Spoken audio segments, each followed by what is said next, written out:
seen them improve over the course of the season, and what kind of challenges do they present to you guys tomorrow night? Well, I mean, they um, are a terrific defensive team, extremely well coached. From a defensive standpoint, they've got good individual defenders and they play great team defense.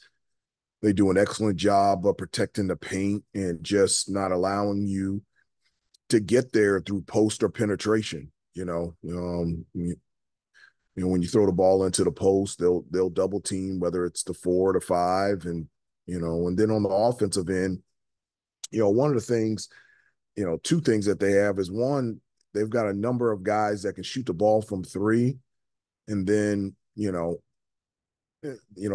in Burton they've got a guy that can just be able to one-on-one create, you know, shots for himself, shots for his teammates.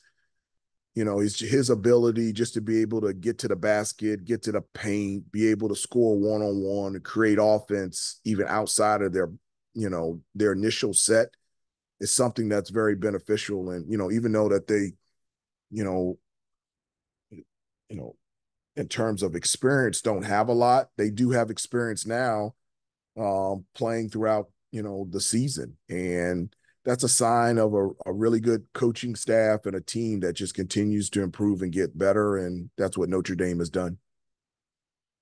Thanks. Go next to Royal Howell. Good morning, Coach. How are you doing this morning? I'm doing good.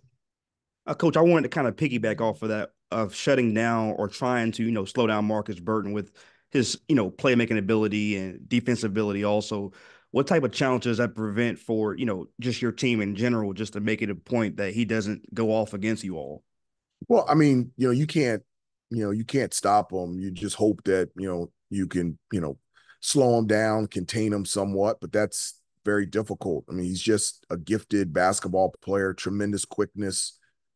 Whether it's coming off ball screens or DHOs, his ability just to be able to get to the paint and get to the basket, drawing defenders, whether he can score or draw defenders and kick out to three, is just, he's been able to do it all season. And, his confidence just continues to grow. And I think for us, making his catches, making his moves, making his shots, making his baskets as difficult as possible. And then on the offensive end, us, making him work defensively, even though that he's a really good defensive player and does a nice job getting steals and deflections in the passing lanes. And so he's very active on the defensive end as well. Thank you, Coach. Jeremiah Holloway, go ahead. Hey, Hubert, and good afternoon. So, of course, tomorrow is senior night for, not only seniors that I guess have been at North Carolina for 4 or 5 years, but then also, a few that transferred in and in their fourth and fifth seasons as well. So, just kind of, obviously, we know that this is an experienced team, but can you just kind of speak to, I guess, impact that's had, on you all throughout the season, and then also what you are looking forward and expecting for, tomorrow as far as the senior night is concerned? Well, I mean, it's great to have experience on a team. I like the makeup and of this team where, you've got freshmen like, Elliott and Zayden, but you've got really experienced players like Armando and RJ and Cormac and Pax and Harrison, that even though the transfers were at other places, they've been there before in terms of playing at this level. And so I love the makeup of this team and the diversity in terms of experience and talent. And I think that's played a huge part in allowing this team to be successful. And senior night is just a really emotional time. It's come very quick. I just remember when this whole group finally came together. I remember the times that we spent together all summer, and to think that, this is our last home game, it's gone extremely quick. And then also to just think about Armando. I've known him since ninth grade, and I know that I've been a coach without Armando here, but I don't remember it. And so to think that this is definitely his last time running out of that tunnel, that I'm happy, but I'm also sad. And it's a day to celebrate the success of our seniors and to celebrate them. But there's also a little bit of sadness because you know that this will be the last time that they play a game at the Smith Center. Go next to Andrew Jones. Hey, Coach. Tomorrow may or may not be RJ's last game at the Smith Center. We're in different times now, and perhaps a fifth year will eventually be granted to athletes. But in his case, do you have a conversation, or have you had a conversation with him about whether or not he is honored as a senior, or how to go about it, and what is your plan after the season to talk with him? How much influence do you think you'll have on whatever decision he ultimately makes? Because he has two decisions to make, either one to go or one to stay. Well, I mean, he is going to be honored as a senior tomorrow.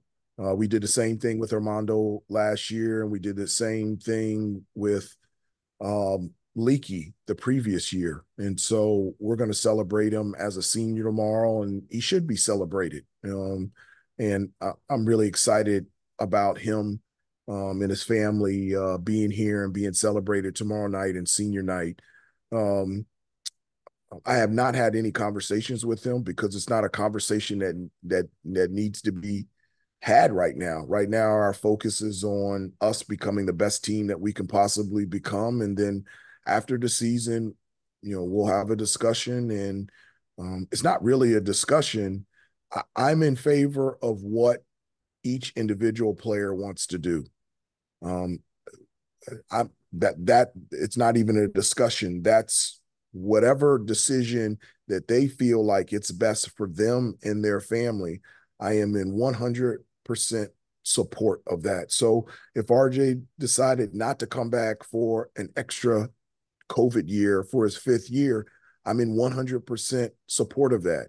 If he would come back, I am 100% in support of that. And I'm glad that our players have choices. And more importantly, what I'm thinking about is I'm so excited for the season that RJ has had. That's the thing that brings a smile to my face. If tomorrow night is his last home game, can you, in maybe 5 or 6 words, describe what it's been like having him in the program? Not just the player that we all see, but having him in the program the last 4 years. Well, I mean, one, I try to stay away from answering hypothetical situations because I don't know if he's, coming back or not. But I will say this, the 4 years that I have coached RJ I can't think of coaching and being around a better player and a better family than his. It just is. Obviously there's other players and other families at that level, but nobody can be a better player on and off the court and have a better family to be a part of this program than the Davis family. It's been absolutely fantastic. Thank you. I appreciate that. Hubert, that's all the time I have for you today. Thank you. Appreciate your time today and all season. Okay, thanks a lot. Have a good day, guys. Thanks.